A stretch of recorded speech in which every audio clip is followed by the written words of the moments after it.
Tribes நேயர்களுக்கு வணக்கம். இன்ற நிகழ்ச்சியில் நம்மோடு பேச பத்திரிகையாளர் சுமன் கவி அவர்கள் இணைந்துள்ளார். வாருங்கள் அவரோடு பேசுவோம். வணக்கம். வணக்கம் தோழர். தாவேகாவோட தலைவர் விஜய் விசாரிக்கிறதுக்காக ஏற்கனவே சம்மன் கொடுத்துருந்தாங்க. அந்த அடிப்படையில் இன்னைக்கு டெல்லியில் இருக்கிற சிபிஐயோட ஹெட் குவார்ட்டர்ஸ்ல விஜய் அவர்கள் விசாரணைக்கு போயிருக்கிறாரு. அதுல சரியான பதில்கள் வந்தா ஓகே இன்னையோட முடியும், முரண்பட்ட பதில்கள் வந்தால் நாளைக்கும் தொடருன்ற மாதிரி சொல்லியிருக்கிறாங்க. இந்த நிலையில இன்னைக்கு சிபிஐ அலுவலகத்தில் என்ன மாதிரியான கேள்விகள் அவருக்கு வைக்கப்பட்டிருக்கிறோம், இந்த விசாரணை எப்படி பார்க்கறது? இந்த சிபிஐக்கு மாற்றப்பட்ட வழக்கு, சிபிஐக்கு எஸ்ஐடி தமிழ்நாடு அரசு உருவாக்கிய எஸ்ஐடி டீம்கிட்ட இருந்து அதை சிபிஐக்கு மாற்றியதே தங்களுக்கு கிடைத்த மிகப்பெரிய வெற்றியாக கொண்டாடியது தான் இந்த தாவேகா விஜய் கூடாரம். எந்த பக்கம் விசாரிக்கப்பட்டாலும் பிரச்சனை தான்.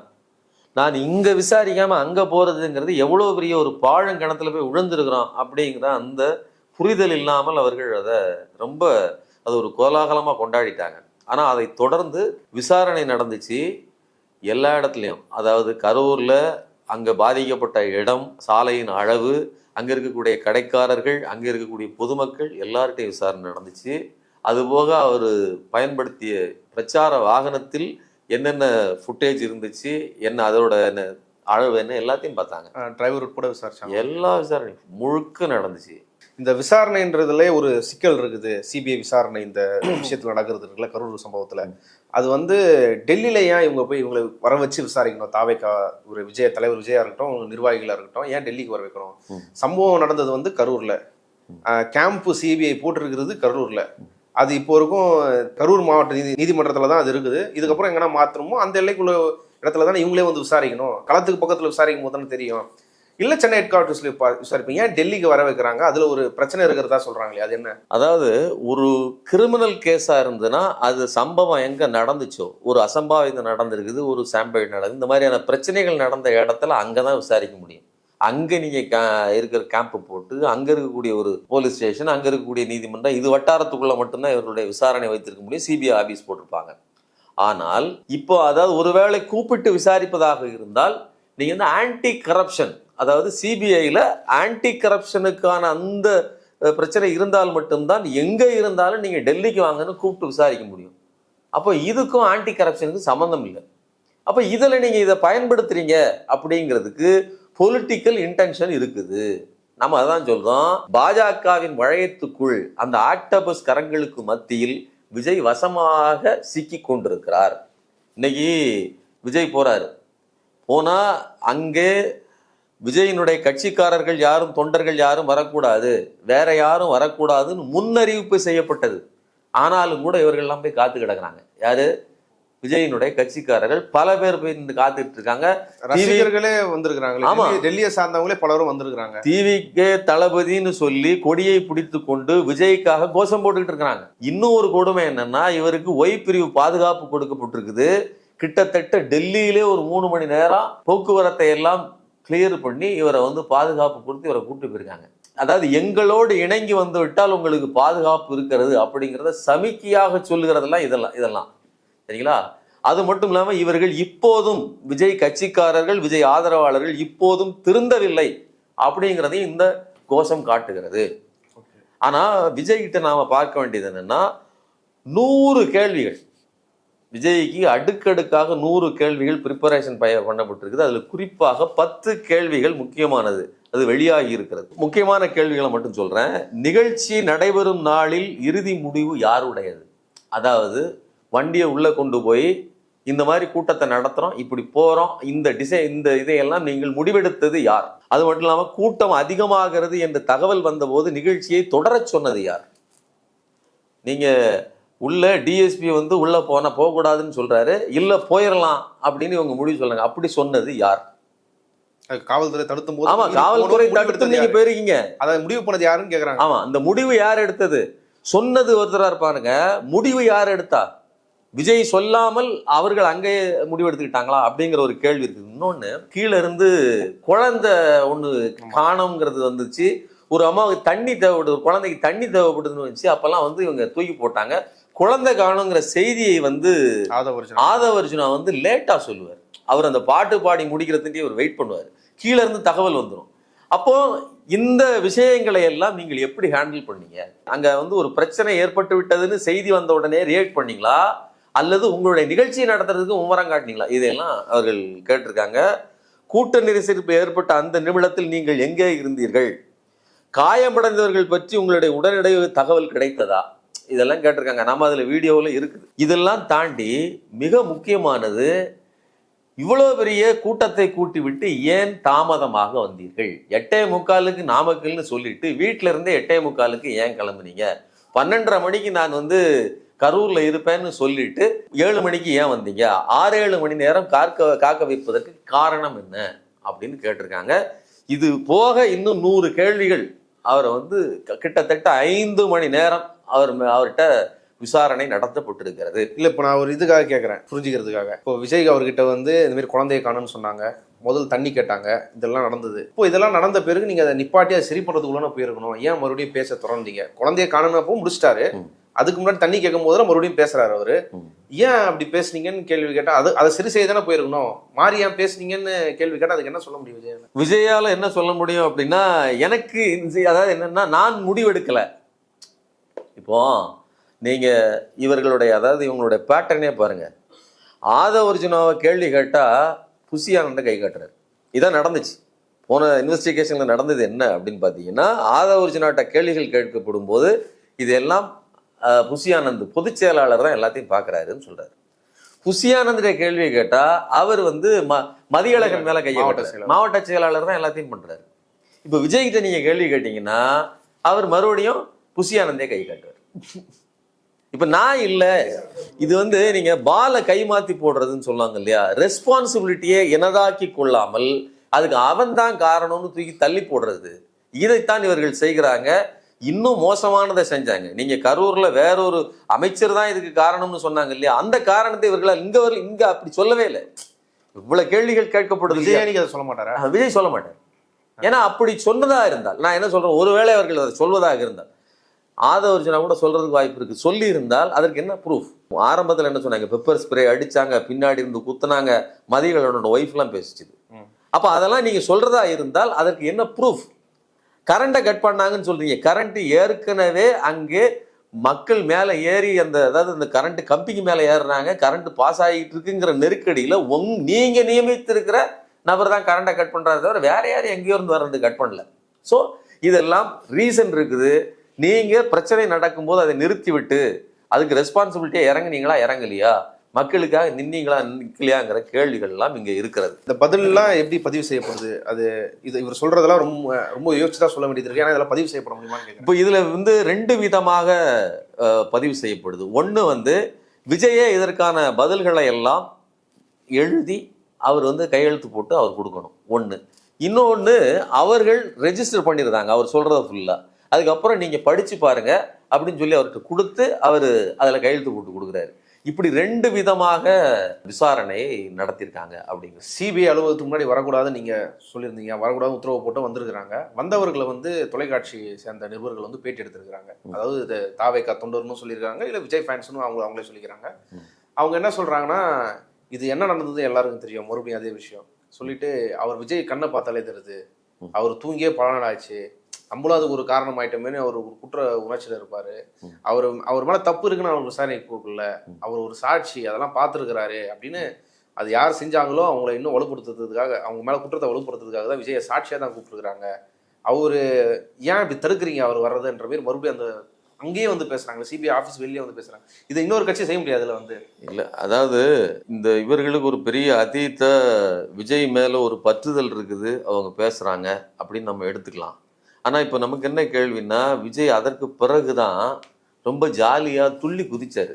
படிக்கட்டுல இறங்கி நீங்க துள்ளி குதிச்சு அவர் விழாக்களுக்கு போனதெல்லாம் பார்த்தீங்க. ஆமா, நீங்க ஆடியோ லான்ச்சுக்கு மலேசியாவுக்கு போனப்பெல்லாம் அவ்வளோ ஜாலியா இருந்தாரு. இவங்க சொன்னது ஒருவேளை 2 நாளா தூங்காம இருந்திருக்கலாமே தவிர கரூர் சம்பவத்துக்கு அப்புறமே தூங்கவே இல்லைங்கிறதுக்கு சாதாரணமே இல்லை. அவர் குத்துவாட்டு ஆட்டம் போட்டதை நாம பார்த்தோம். ஸோ அந்தந்த இடத்துல அந்தந்த மனநிலையில் அவர் ஜாலியாக தான் இருக்காப்புல. இன்னும் சொல்ல போனால் 40 பேர் செத்துருக்காங்கிற கவலை கூட கிடையாது. 40 பேர் செத்தாங்கிறது மட்டும் இல்லை, அதுக்கு அப்புறம் அஜிதா அந்த மாதிரிலாம் நின்னாங்க. அவங்க சூசைட் அட்டன் பண்ணாங்க. அதே மாதிரி திருவள்ளூர் மாவட்டத்தின் நிர்வாகி சூசைட் அட்டன் பண்ணாரு. எல்லாத்தையும் வச்சுக்கிட்டே தான். ஒரு பக்கம் 2 நிர்வாகிகள் சாய கிடக்குறாங்க, போட்டுட்டு நீங்க போய் துள்ளி குதிச்சு டான்ஸ் ஆடு குத்தாட்டம் போட்டு வரீங்க. அப்ப அதனால விஜயினுடைய அந்த ஆட்டிடியூட் பிஹேவியர்ல குற்ற உணர்ச்சி இருக்குது, அவர் பயந்துட்டாரு, ஐயோ நெருக்கடியில் இருக்கிற, அதெல்லாம் சுத்த கம்பக்கு. இது இவர்களுடைய ஒரு உளவியலை காட்டுது. ஆனா என்னன்னா, விஜய் இப்போ அனுபவிச்சுட்டு இருக்கிறாருல்ல, அவர் ரொம்ப லைட் வெயிட்டா ஒரு விஷயத்தை எடுத்துக்கிட்டார்ல, நான் ஒன்றும் பிரச்சனை இல்லை பார்த்துக்கலாம் அப்படிங்கிற அந்த உணர்வு இருக்கு இல்லையா, அது அப்படி இல்லை அப்படிங்கிறது இருக்குது. விஜயை கூட்டணிக்கு எப்படியாவது நெருக்க வேண்டும், கூட்டணிக்கு வந்தாகணும் அப்படிங்கிற நிர்பந்தத்தை கொடுப்பதற்கு தான் இதை நாலா பக்கமும் நெருக்கிறாங்க. பாஜக தரப்புல இருந்து என்ன சொல்றாங்கன்னா, விஜய தானே வந்து இங்க லோக்கல் பாடி எஸ்ஐடி வந்து விசாரணை, அதாவது தமிழக ஸ்டேட் கவர்மெண்ட் விசாரிக்க கூடாது, அது இல்லாத ஒண்ணு வேணும்னு சொன்னாரு. சிபிஐ விசாரிக்கணும்னு சொல்லி வெற்றின்னு அவர் தானே சொன்னாரு. அவர் அது கான்சியஸா தானே அதுக்குள்ள வராரு, அங்கதான் நீதி கிடைக்கும் தானே வராரு. இது எதுவும் ட்ராப் மாதிரி நீங்க எப்படி பேச முடியும்? அவர் எடுத்த முடிவு தானே அது. விஜய் பாஜகவுக்கு முரணான நபர் கிடையாது, பாஜகவும் விஜய்க்கு முரணானது கிடையாது. நீங்க இதை சரியா புரிஞ்சுக்கணும். ஒரு நூல் இழையில் தான் இந்த பிரச்சனையினுடைய நுட்பத்தை நீங்க புரிஞ்சுக்கிட முடியும். விஜயினுடைய திரைப்பட வெளியாகுதுல சிக்கல் வருது.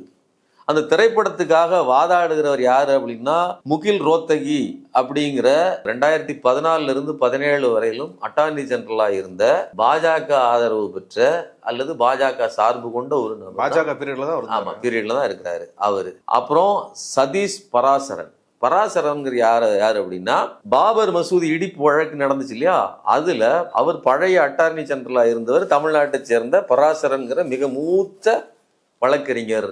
என் வாயுவின் கடைசி கேஸா நான் இதை எடுத்து நடத்திட்டு அதை நான் முடிச்சு வச்சுட்டு தான் போவேன், என் கையால தான் இந்த கேஸ் வந்து முடிக்க வைக்கப்படணும்னு சொல்லி தீவிரமாக வெறித்தனமாக ஒரு இந்துத்துவ கண்ணோட்டத்தோடு இயங்கக்கூடிய ஒரு குடும்பம். அந்த குடும்பத்தை சேர்ந்த சதீஷ் பராசரன் இவர்கள் தான் இவருக்காக வாதாடுறாங்க. அப்போ பாஜகவை சேர்ந்த முன்னணி வக்கீல்களைத்தான் விஜய் பயன்படுத்துகிறார். விஜய்க்காக ஒவ்வொரு இடத்தில் வந்து நிற்பவர்களும் பாஜகக்காரர்கள் தான். ஏன் ஒன்றும் வேண்டாம், இந்த புசி ஆனந்துக்கு ஜாமீன் வாங்கினதுல இருந்து எல்லா விஷயத்திலையுமே இங்க இருக்கக்கூடிய பாஜக வக்கீல்கள் அல்லது ஒன்றியத்தில் இருக்கக்கூடிய பாஜக வக்கீல்கள் இப்படிதான் இருக்குது. அப்போ பாஜகவோடு இந்த அளவுக்கு சமரசமாக ஒண்ணுமா பழகிட்டு தான் இருக்கிறாரு. அந்த தைரியத்துல தான் சிபிஐக்கு போனா நாம பார்த்துக்கலாம்னு நினைச்சாங்க. ஆனால் பாஜக ஒரு முடிவு எடுக்கிறது, நீங்க தனித்து நின்று ஆடுவது எங்களுக்கு லாபம் இல்லை, எங்களோடு கூட்டணிக்கு வாருங்கள்னு சொல்லுது.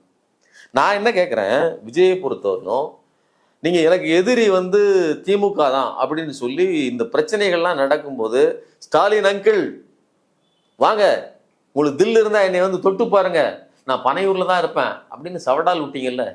இன்னைக்கு இவ்வளவு நெருக்கடி வருது இல்ல, வரும்போது ஒரு வார்த்தை, மோடி அங்கிள் உங்க கையில இருக்கக்கூடிய அத்தனை ஆயுதங்களையும் வைத்து, அத்தனை ரத்த கச்ச துறக்க பதாதிகளையும் வைத்து, சிபிஐ வைத்து என்னை நெருக்கிறீங்களா, எங்க ஆட்களை விட்டுருங்க, என்னைய பிடிங்க, முடிஞ்சா வந்து தொட்டு பாருங்க, சொல்ல வேண்டியதானே. அவ எவ்வளவு தொடை நெடுங்கியாக.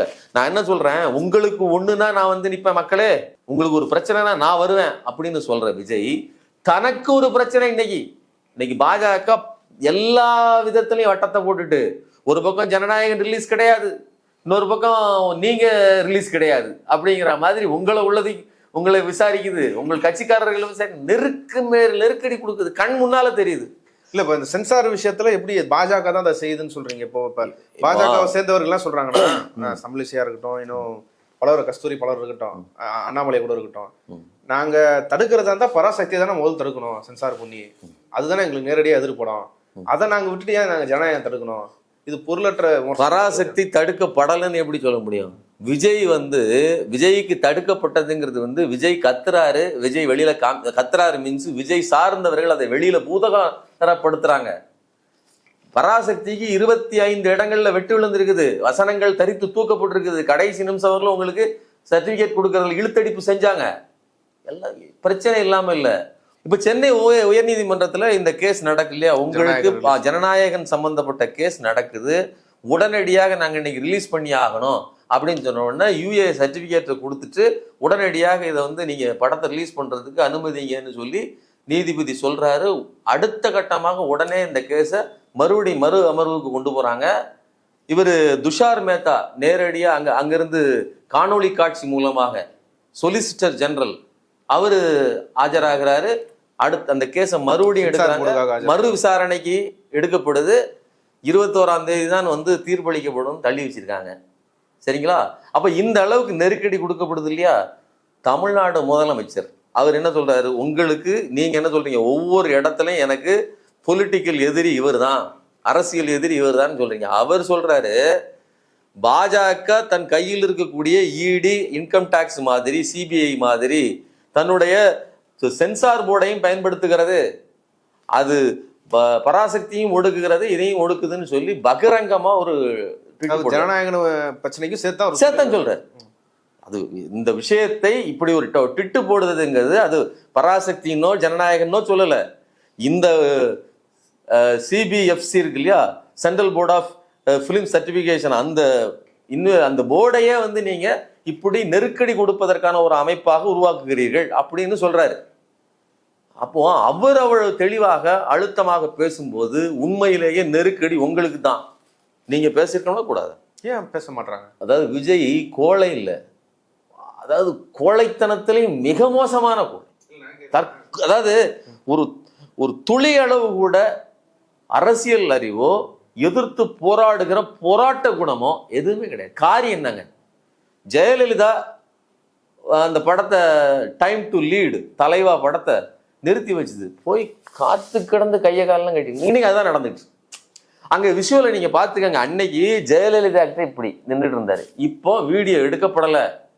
இன்னைக்கு டெல்லியில யாருக்கிட்ட எப்படி நின்றுட்டு இருக்காருன்னு தெரியாது, ஆனால் நடந்துட்டு இருக்கிறது இதுதான். ஏன் ஒரு வார்த்தை கூட பேச மாட்டாங்க? அதாவது இதை காட்டமா கண்டிக்க வேணாம், போராட்டங்கள் நடத்த வேணாம், இந்த சிபிஐ விசாரணையா இருக்கட்டும், இல்ல சென்சார் படத்தை நிப்பாட்டுறதா இருக்கட்டும், ஒரு பேரளவில் அறிக்கை ஏன் விட மாட்டாங்கன்ற எப்படி ஒப்பிட்டு கேட்கறேன்னா, வேறு கட்சிகள் இருப்பாங்க, நல்லா பேசிப்பாங்க. ஆனா ஒரு விஷயம்னா அது ஒரு சடங்குன்னு விமர்சனம். சீமான் எடுத்துப்போம், அவரும் பாஜக கூட வீட்டையும் தான் விமர்சிக்க போறது, அந்த சித்தாந்தத்தை தான் இவரும் வேற வகையில பேசுறாரு. ஆனா பாஜகவோ பொது இடங்கள்ல செய்யற விஷயங்கள்ல எதிர்த்தோ கண்டிச்சோ விமர்சிச்சோ பேசுறா போல, அந்த மாரி கூட ஏன் விஜய் பேச மாட்டாரு?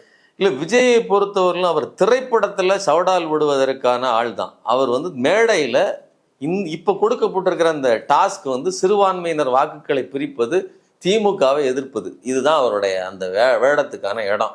அதை தாண்டி அவரால் வேற எதையும் பேச முடியாது. உண்மையை நான் என்ன சொல்றேன், பாசிசமாவது பாயாசமாவதுன்னு சொன்னீங்கல்ல, உண்மையான பாசிசம் என்ன செய்யும், எப்படி நெருக்கும், எப்படி உங்களை புழிஞ்சி எடுக்குங்கிறதுக்கு சத்தம் இல்லாமல் நடந்துகிட்டு இருக்கா. உங்க படம் வல்லது தடை, உங்களுக்கு விசாரணைங்கிற பேர்ல உங்களை கூப்பிட்டு எல்லா பக்கமும் நெருக்கடி, இவ்வளத்தையும் உங்க கட்சிக்காரர்களுக்கு நெருக்கடி, இவ்வளவும் கொடுக்கும் போதும் சத்தம் போடலைன்னா திருடனுக்கு தேள் கொட்டியது மாதிரின்னு சொல்லுவாங்க. அதை நீங்க புரிஞ்சுக்கணும். வீட்டுல திருட போயிருக்கிறான், திருட்டு பேர்ல தேளு கடிச்சிருச்சு, கத்த முடியாது. ஏன் கத்த மாட்டேங்கிறாருன்னா, உங்கள்ட்ட மடியில் கனம் இல்லாமல் இருந்தால் நீங்க துணிஞ்சு பேச முடியும். நீங்க விடுறது சவடால். நீங்க விஜயை ஒருவேளை நீங்க இப்ப இதுல வந்து பிஜேபி ஒருவேளை நீங்க எதிர்த்து பேசுனீங்கன்னு வச்சுக்கோங்களேன், ஒண்ணு படம் வழி வராது, ஒண்ணு. இன்னொன்னு, நீங்க அடுத்த கட்டமா இந்த விவகாரத்துக்காக சிபிஐ உங்களை தூக்கி உள்ளே வைக்கிறதுக்கு வாய்ப்பு இருக்குது, 2. இன்னொன்னு, நீங்க திரைப்படங்கள் எந்த படம் வந்தாலும் விஜய் இதுவரைக்கும் வாங்கிய தொகை இருக்கு இல்லையா, அவர் வசூலிச்சது இருக்கு இல்லையா, அவர் நேர்மையான முறையில் டிக்கெட் வித்தா வந்துச்சு. 200 ரூபா டிக்கெட்டை 200 ரூபாய்க்கு வித்தா இவர் வந்து வருமானத்தை பார்த்தாரு. அப்போ திருடனுக்கு தேள் கொட்டிது மாதிரினா அவ்வளவு கரப்ஷன், அவ்வளவு பணம், அத்தனையும் பிளாக் மணி. ஒரு ரைடு விட்டா போதும் அடுத்த நிமிஷமே காணாம போயிருவீங்க. அப்போ ஏற்கனவே மாட்டிருக்கீங்கிறது மட்டும் இல்ல, பாஜக நினைத்தால் உங்களை உருத்தெரியாமல் மாற்றிவிடும். அது விஜய்க்கு தெரியும். அதனாலதான் சத்தம் இல்லாமல் அந்த சில பக்கத்து ஏரியாவுக்கு போயிட்டுனா நாய் உள்ள வால் இப்படி மடிக்கி வச்சுட்டு நிற்கும், பார்த்துருக்கீங்களா? அதே மாதிரி தான் இன்னைக்கு விஜயினுடைய நிலைமை இருக்குது. என்ன செய்யறதுன்னு தெரியாம நிக்கிறாப்புல. அவரால் இங்கே சவடால் விட்டது மாதிரி அங்க விட முடியல.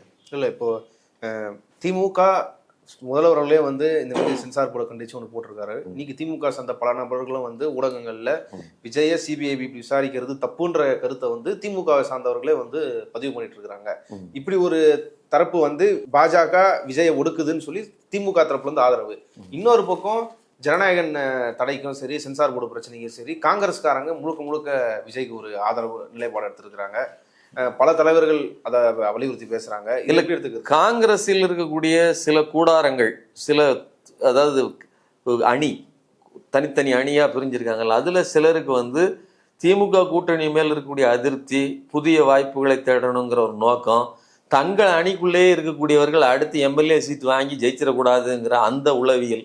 நாங்க எம்பி ஆயிட்டோம் போன தடவை, இனிமேல் எவனும் எங்க இதுல எம்எல்ஏ ஆயிடக்கூடாதுங்கிற ஒரு கங்கணம் கட்டிக்கிட்டு வேலை செய்யற வேலை இதெல்லாம் வந்து காங்கிரஸ் தரப்புல நடக்குது. அதனால அவர்கள் ஆதரிப்பது என்பது வேறு விதமான ஒரு ஜுரத்துல இருந்து ஆதரிக்கிறாங்க, சரிங்களா? ஆனா திமுகவை பொறுத்தவரையிலும் எடப்பாடி பழனிசாமிக்கு நெருக்கடி வரும்போது கூட திமுக வாய் திறந்து பேசியிருக்குது. ஏன்னா அது வந்து தமிழ்நாட்டு உரிமைன்னு பார்க்கக்கூடியது. எதிரியாக இருந்தாலும் சரி, எங்களுக்குள்ள நாங்கள் போட்டி போடுறதுதான், சண்டை போடுறதுதான், எங்களுக்கு விவாதம் உண்டு. ஆனால் நீங்கள் ஒன்றியத்திலேருந்து வந்து எங்களை ஒடுக்கக்கூடாது அப்படிங்கிற உள்ளுணர்வு திமுகவுக்கு உண்டு. சிம்பிளாக சொல்கிறேன்.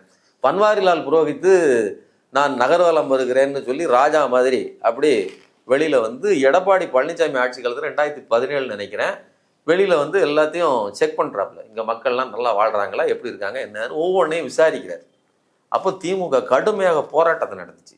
இது உங்கள் வேலையில் கிடையாது சார், இது தேர்ந்தெடுக்கப்பட்ட ஒரு அரசோட வேலை. எது அரசு சும்மா உட்காந்துட்டு இருக்கு, எதுக்கடி சண்டை போடுது? இப்போ புரிஞ்சுக்கோங்க திமுகவோட நிலைமை என்னன்னு. திமுக ஆடுதா எதிரில் இருக்காங்கிறது விஷயம் இல்லை, தமிழ்நாட்டு உரிமைங்கிற அடிப்படையில் தான் விஜய் பார்க்கறது. விஜய் உத்தமர், அந்த கரூர் சம்பவத்துக்கு விஜய்க்கு சம்பந்தம் இல்லை, அப்படி பேசல. அதுவும் ஒரு ஃபாஸ்ட் நடிவிக்க, அதான் அதை எதிர்க்க வேண்டிய கடமை அவங்க இருக்குது. ஆமா, இது ஒரு ஒடுக்குமுறை. இதை வந்து நியாயமா செய்யுங்க. இதுக்கு விசாரணை இங்க வந்து கரூர்ல நடக்க வேண்டியது எதுக்காக டெல்லியில் நடக்குது? அதுல தப்பு நடக்கல. ஒரு படம் அதுல வந்து கரெக்ஷன் இருந்துச்சுன்னா அது என்ன அதுன்னு முன்னாடியே கேட்டு முடிக்க முடியுமா, முடியாதா?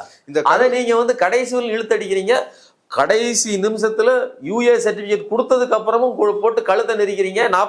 21ஆம் தேதி தான் மறுபடியும் ரிசல்ட் சொன்னா, இனிமேல் 21ஆம் தேதிக்கு அப்புறம் எப்ப போஸ்ட்போன் பண்றது? இதெல்லாம் எதிர்த்து விஜய் பேசாம இருக்கிறதுக்கு பெரிய முக்கியமான காரணம் வந்து இந்த சிபிஐ விசாரணை, கரூர் இன்சிடென்ட் தான். நீங்க இதை இப்படி பாருங்க. இன்னைக்கு நீங்க ஒண்ணு முதல்வர் விஜய்க்கு ஆதரவா பேசியிருக்காரு, பராசதிக்கு ஆதரவா பேசியிருக்கிறாரு, அது மாநில உரிமைன்னு பேசியிருக்கிறாரு. அதே இது இவர் துணை முதல்வர் உதயநிதி சொல்லியிருக்கிறாரு, உங்களுடைய முன்னாள் அடிமைகள் இந்நாள் அடிமைகள் யாரோடு நீங்கள் சேர்ந்து வந்தாலும் பாஜகவில் எங்கள் வீழ்த்த முடியாது, நாங்க 2024 ஜெயிக்கிறோம். நேத்து அதோட இருக்காரு புது அடிமை வந்து டெல்லிக்கு போகுதுன்னு. ஆமா, அதோட பொருள் என்ன அப்படின்னா, அதிமுக அடிமை சேவகம் தான் பண்ணுது. அதிமுகவை நீங்க காலில் விட்டு தான் மிதிக்கிறீங்க.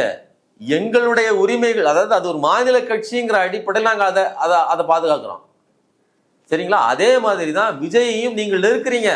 அவங்களும் உங்களுக்கு சாதகமாக தான் உங்களுக்கு காலிடெல்லாம் கிடக்கிறாப்புல. எங்களுக்கு, அதாவது மாநில உரிமை எங்களுடைய பிரச்சனைன்னு தான் நாங்கள் அதை வந்து ஆதரிக்கிறோமே தவிர, விஜய் அப்பளுக்கானவர், அது சுத்தமானவர் அற்றவர் அப்படின்னு நம்ம பேசுறதுக்கு இல்லை. அதே தான் நீங்க எடப்பாடி பழனிசாமி இப்போ என்னன்னா, இவர்கள் எல்லோரும் எவ்வளவு குத்து வாங்கினாலும் வெளியில சொல்றாங்களா? இப்போ நீங்க பென்ட்லி கார்ல ஏசி அவ்வளவு கூத்து அப்படி குளிர்ச்சியில இருக்கும்போது கூட முகத்தை தொடச்சிட்டு வெளியில வராருன்னா அங்க என்ன ரைடு விழுந்துச்சு? அதுங்க வார்த்தைகளால், வாயால் மட்டும்தான் பேசப்பட்டுச்சா எடப்பாடி பழனிசாமி கிட்ட? சரியாயிடுச்சு போல பிரச்சனை. இது போறேன் டெல்லிக்கு, ஆனா கட்சி எடுத்துட்டு போக மாட்டேன்னு அவரே சொல்றாங்க. அப்போ எவ்வளவு, அதாவது எவ்வளவு வெக்கங்கிட்டு போய் ஆயிட்டாங்கன்னு பாருங்க. அப்போ இது ஒரு பக்கம். இப்போ விஜய், அதாவது எடப்பாடி பழனிசாமி கேஸ் முடிஞ்சிருச்சு, கேட்டுக்குள்ள வந்தாச்சு. அவர் கூட கேட்டுக்குள்ள வரலைங்க, அது இன்னொரு கதை. நீங்க நல்லா கவனிங்க. அமித்ஷா 2 தடவை இங்க வந்தார், தமிழ்நாடு.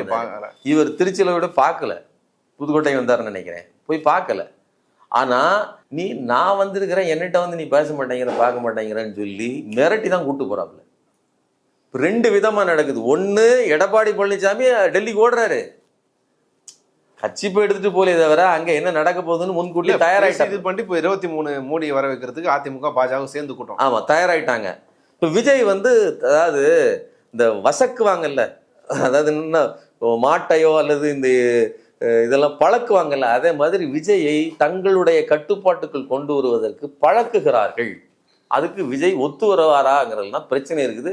அதுக்காக தான் இவ்வளவு நெருக்கடி நடந்து கொண்டிருக்கிறது. விஜயை வந்து கூட்டணிக்குள்ள கொண்டு வந்துடணும், தாவேக்காவை கூட்டணிக்குள்ள கொண்டு வந்துடுறதுக்காக தான் இந்த நெருக்கடி எல்லாம் பாஜகவால கொடுக்கப்படுதுன்னு சொல்றீங்க. ஒரு லாஜிக்கலா இப்படி யோசிக்கணும்னு நினைக்கிறேன். விஜய் ஓட்ட பிரிப்பாரு, ஓரளவுக்கு வந்து அவர்கிட்ட திரை கவர்ச்சி இருந்தது, மக்கள் ஆதரவு இருக்குது, இளைஞர்கள் ஆதரவு இருக்குது.